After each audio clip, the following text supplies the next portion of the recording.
नमस्कार, नादी टीवी में आपका बहुत स्वागत है और मैं हूं आपके साथ उपमा खोपरे। बुलेटिन की शुरुआत बड़ी खबर के साथ करेंगे। राजधानी भोपाल से बड़ी खबर सामने आ रही है, जहां पर मुख्यमंत्री डॉक्टर मोहन यादव का पहला एक्शन सामने आया है। अनावश्यक ध्वनि यंत्र प्रतिबंधित किए जाएंगे, जहां सीएम डॉक्टर मोहन यादव ने आदेश की फाइल पर दस्तखत भी कर दिए हैं। आपको बता दें कि पहली कैबिनेट बैठक हुई। सबसे पहले कल डॉक्टर मोहन यादव ने सीएम पद की शपथ ली। उसके साथ ही दो डिप्टी सीएम जगदीश देवड़ा और राजेंद्र शुक्ला ने डिप्टी सीएम पद की शपथ ली और उसके बाद में कैबिनेट की बैठक हुई। और कैबिनेट बैठक के बाद में आपको बता दें कि सीएम डॉक्टर मोहन यादव का पहला एक्शन सामने आया है, जहां उन्होंने सबसे पहले कैबिनेट बैठक के बाद में ये बड़ा फैसला लिया, जहां अनावश्यक ध्वनि यंत्र प्रतिबंधित किए जाएंगे, ये उन्होंने कहा। और साथ ही सीएम ने आदेश की फाइल पर दस्तखत भी कर दी है। देखिए, ये बड़ी जानकारी हम आपको दे रहे हैं, जहां पर सीएम डॉक्टर मोहन यादव का पहला एक्शन सामने आया है। और कई बार हमने देखा कि देश में कई सारे ऐसे प्रतिबंधित ध्वनि यंत्र है जिन पर कई बार प्रतिबंध भी लगाया जाता है, लेकिन उसके बावजूद भी उसका जो निर्वहन होता है वो ठीक प्रकार से नहीं किया जाता है। लेकिन अब देखने वाली बात होगी कि यहाँ पर ये जो पहला एक्शन दिया है, पहला आदेश दिया है, उसका किस प्रकार से क्रियान्वयन किया जाता है। और देखिए, तस्वीरें हम आपको दिखा रहे हैं, जहां पर उन्होंने मीडिया के सामने आके भी ये बात रखी थी, जहां पर उन्होंने कहा था कि अनावश्यक ध्वनि यंत्र पर प्रतिबंध लगाया जाएगा और उसके लिए आदेश भी जारी कर दिया गया है, दस्तखत कर दिए गए। और इसके बाद अगर कोई इसका ठीक प्रकार से, इस नियम का ठीक प्रकार से पालन नहीं करता है और तो उसके खिलाफ सख्त कार्रवाई भी यहां पर की जाएगी। तो देखिए, सीएम डॉक्टर मोहन यादव का पहला एक्शन सामने आया है। अब आगे देखने वाली बात होगी कि और सीएम पद संभालने के बाद में और कौन कौन से बड़े आदेश देते हैं और उसका क्रियान्वयन तमाम जो अधिकारी हैं, कर्मचारी हैं, उनके द्वारा कैसे किया जाता है और आम जनता इसका कितना निर्वहन करती नजर आती है। देखिए, क्योंकि सबसे ज्यादा अगर बात कर ली जाए तो इसी मुद्दे पर कई बार आदेश भी कई मंत्रियों ने जारी किए, लेकिन उसके बावजूद भी अब तक ये ध्वनि यंत्र पर प्रतिबंध नहीं लगा पाए हैं। अब ऐसे में देखने वाली बात होगी कि पहला एक्शन लिया है, इसका कितनी जल्दी क्रियान्वयन होता है। और उसके साथ ही साथ आगे देखने वाली बात होगी कि डॉक्टर मोहन यादव आगे कौन कौन से आदेश देते हैं।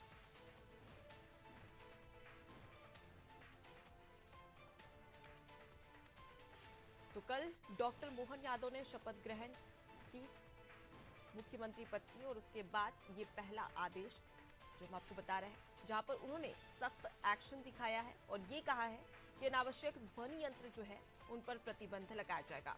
अब हमारे साथ में शबाना जुड़ गई है, इसे और भी अच्छे तरीके से समझेंगे।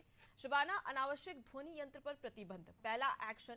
अब इस आदेश का किस प्रकार से अधिकारियों के द्वारा निर्वहन किया जाता है, क्योंकि हमने देखा कि कई ऐसे मंत्री और नेतागण हैं जो ध्वनि यंत्र को लेकर कई बार प्रतिबंध लगाते हैं, लेकिन उसका क्रियान्वयन ठीक प्रकार से हो नहीं पाता और नियम का उल्लंघन लगातार होते रहता है।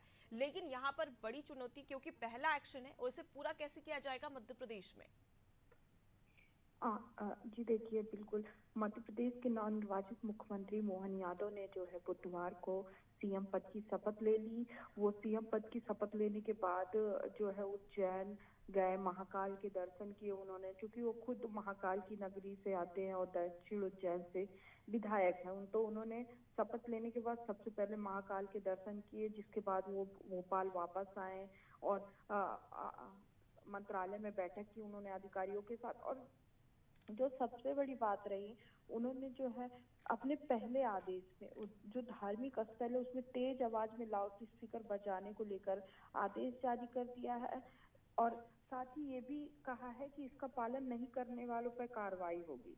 तो आप देखिए, यहाँ पर सरकार बनते ही जो है उन्होंने मुख्यमंत्री बनते ही सबसे पहला कदम उठाया कि जो भी अनावश्यक, जो भी लाउड स्पीकर लगे हुए हैं जिससे किसी को दिक्कत होती है आम लोगों को, तो वो सब उस सब पर कार्रवाई की जाए। अगर वो लाउड स्पीकर नहीं हटते तो उन पर कार्रवाई की जाएगी, जो उस एरिया या उस जगह के हेड होंगे। तो कहीं ना कहीं देखिए, सीएम बनने के बाद उनका पहला एक्शन ये अपने आप में बड़ी बात है, क्योंकि इस चीज को लेकर बड़े बड़े नेता वादे करते थे कि नहीं जी। लाउड स्पीकर हटना चाहिए। लेकिन देखिए आप, सबसे पहला जब उन्होंने मंत्रालय में पहली बार बैठक ली तो सबसे पहला कदम उन्होंने क्या दिखाया, क्या उठाया?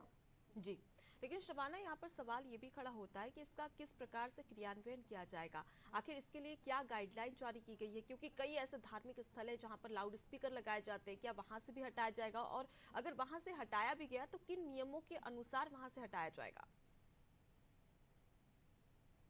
जी देखिए, सबसे पहली बात है कि सीएम के पहले आदेश को ध्यान में रखते हुए जो उन्होंने धार्मिक स्थल से जो लाउड स्पीकर हटाया, तो जी। देखिए प्रतिबंध कर दिया गया, लेकिन बिल्कुल से प्रतिबंध नहीं किया गया है। लेकिन धार्मिक स्थलों पर तो कहीं ना कहीं थोड़ा बहुत तो होगा ही, लेकिन जी। जो है तेज आवाज में साउंड नहीं बचेगा, उसको जो है सरकार स्वीकार नहीं करेगी। इसके अलावा जो है तमाम तरीके की जो रात रात भर गाने बजते हैं, डीजे लोग लगा के बजाते हैं, उन सब पर भी रोक लगा दिया गया। तो धार्मिक स्थलों पे तो कहीं ना कहीं थोड़ा बहुत मैनेज हो सकता है, लेकिन जो आदेश जारी किए गए हैं उस बाकी जगहों के लिए उसको मैनेज नहीं किया जाएगा। और अगर ऐसा नहीं करने वालों पर यहाँ पर प्रशासन जो है वो कार्रवाई करेगा। तो निर्देश तो जारी कर ही दिए गए। इसके साथ साथ ही जो प्रशासन के लोग हैं, जो विभागीय लोग, उनको अलर्ट भी कर दिया गया। अगर आप एक्शन नहीं लेते, अगर आप इस चीज को रोकते हैं या फिर किसी का समर्थन करते हैं, तो आप पर भी कार्रवाई हो जाएगी, चाहे वो आप किसी भी कोई भी अधिकारी हो, चाहे आप किसी भी विभाग के अधिकारी हो। तो यहाँ पर सीएम ने पहले ही मंत्रालय के पहले ही बैठक में जो है दिखाया कि कहीं ना कहीं आपको मध्य प्रदेश में शांति से और एक साथ रहना पड़ेगा। जी बिल्कुल, और अब ऐसे में देखने वाली बात होगी कि इसका क्रियान्वयन किस प्रकार से किया जाता है, और क्या अगर कोई नियम का उल्लंघन करता है तो उस पर किस प्रकार की कार्रवाई यहाँ पर की जाएगी। मैं लौटूंगी आपके पास शबाना। तो देखिए, सीएम डॉक्टर मोहन यादव ने सबसे पहले शपथ ग्रहण की और उसके बाद में पहला एक्शन उन्होंने लिया है, जहां पर उन्होंने कहा कि अनावश्यक ध्वनि यंत्र पर प्रतिबंध लगाया जाएगा।